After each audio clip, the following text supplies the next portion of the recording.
एक शाम प्राची टीवी पर सीरियल देख रही होती है, तभी उसकी सास वहां आती है। अरे सीरियल में तो ऐसे मग्न है जैसे आज रात का खाना पड़ोसी आकर बनाएंगे। मुझे पता ही नहीं था आपने अपने बेटे की शादी पड़ोस में भी की हुई है। हैं? मतलब?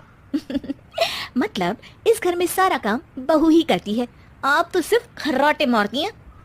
अच्छा जी, फिलहाल तो तुम आराम फरमा रही हो, चलो जाओ, ये मेरे टीवी देखने का समय है। आहा, इसीलिए मुझे भगाया जा रहा है। सॉरी, अब तो बिल्कुल नहीं जाऊंगी। प्राची की इस बात पर दोनों सास बहू के बीच टीवी रिमोट के पीछे बच्चों जैसे छीना झपटी शुरू हो जाती है, जिसके बीच श्लोक भी काम से घर वापस आ जाता है। हाँ, आज मेरी चूहे बिल्ली की जोड़ी किस बात पर झगड़ रही है? अरे तेरे बीवी मुझे टीवी ही नहीं देखने दे रही। अरे तुम्हारी मम्मी मुझे खाना बनाने के लिए फोर्स कर रही है। अरे वाह, ऐसे बेतुके रीजन पर तो बच्चे भी झगड़ा नहीं करते। अरे मुझे कुछ मत बोल, सब इसने ही शुरू किया है। हाँ हाँ, जैसे आप तो बहुत दूध की धूली है ना। अरे बस दोनों चुप।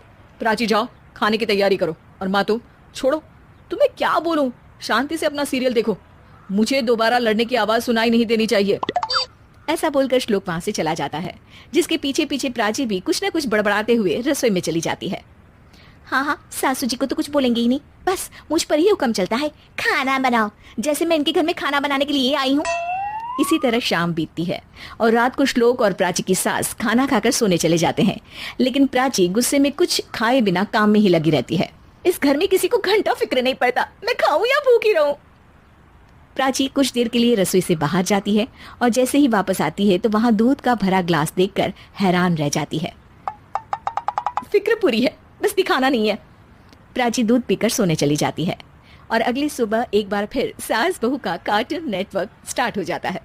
ये तुमने ही किया है। अरे अजीब जबरदस्ती है, मैं बोल रही हूँ मैंने कुछ नहीं किया। दोनों ने मिलकर पूरे घर को पागल खाना बनाया हुआ है।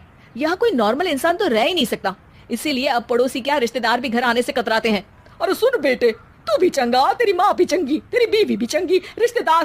हाँ जी, आपको नहीं पता क्या, गंगाधर ही शक्तिमान है, रिश्तेदार ही। हाँ हाँ, बस समझ गया। कभी जानवरों जैसे लड़ेंगी तो कभी जुगलबंदी करेंगी। भाई मैं आप दोनों के बीच में नहीं फंसना चाहता। सास बहू की इस मन मौजी जोड़ी से परेशान होकर श्लोक अपना सिर खुजलाता वहां से चला जाता है। चलो अब मैं भी कीर्तन में जा रही हूँ। इस पर जैसे ही सास कमरे में अपना पर्स लेने जाती है तो वहां नाश्ते की प्लेट रखी देख मुस्कुराने लगती है और नाश्ता करके घर से बाहर निकलते हुए कुछ पैसे टेबल पर रख जाती है, जिसके कुछ देर बाद सिलेंडर वाला घर आता है। ओ मोरी मैया, मैं सिलेंडर के बारे में तो बिल्कुल भूल ही गई थी। घर खर्च के सारे पैसे भी मम्मी के पास है और श्लोक से बोला तो उल्टा 4 बात सुनाएंगे। प्राची ये सोच ही रही होती है कि अचानक उसका चेहरा चमक उठता है और वो घर में आकर इधर उधर देखने लगती है। तभी उसकी नजर टेबल पर रखे पैसों पर पड़ती है, जिन्हें वो सिलेंडर वाले को दे देती है। ये सब श्लोक देख लेता है। अच्छा बेटे, इतना बड़ा घोटाला, सबके सामने मैं तेरी दुश्मन और पीठ पीछे तेरी मेरी यारी। इस पर श्लोक एक प्लान बनाता है और शाम को सब एक साथ बैठे होने पर बोलने लगता है। माँ, तुम दोनों की बहुत लड़ाई होती है, इसलिए मैं सोच रहा हूँ कि प्राची को उसके घर छोड़ाऊं, इससे वो भी खुश रहेगी और तुम भी। अचानक श्लोक की ये बात सुनकर सास बहू शौक से उसकी तरफ देखती हैं। अरे ऐसे कैसे घर छोड़ाओगे, मुझे कहीं नहीं जाना। अरे तुमने बोला नहीं पर मैंने सुन लिया, तुम्हें मम्मी के साथ रहना अच्छा नहीं लगता, मुझे पता है।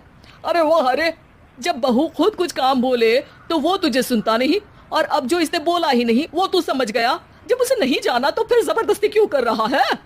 अच्छा, फिर आपको मौसी के घर छोड़ाता हूँ। बस अब आप दोनों एक घर में एक छत के नीचे नहीं रह सकती। मैं इस टॉम एंड जेरी की जोड़ी को और नहीं झेल सकता। है?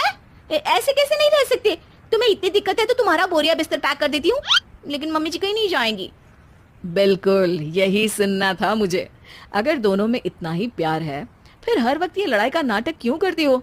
देखा मैंने कैसे माँ किचन में दूध रखती है और तुम उनके लिए कमरे में नाश्ता रखती हो, और कैसे वो पहले ही तुम्हारी दिक्कत समझकर घर में पैसे रखकर बाहर जाती है। अरे भाई, इतना ड्रामा तो डेली सोप में भी नहीं होता जितना तुम दोनों ने इस घर में फैलाया हुआ है। तू हमें टॉम एंड जेरी बोलता है ना, तो याद कर वो दोनों भी एक दूसरे को बाहर वालों की बुरी नजर से बचाने के लिए हमेशा सबके सामने लड़ते थे, लेकिन अकेले में दिक्कत के समय मदद भी तो करते थे। बस हमारा रिश्ता भी कुछ ऐसा ही है। और वैसे भी अगर सास बहू में तू मैं नहीं होती तो दुनिया वालों को कहानियां कैसे मिलेंगी?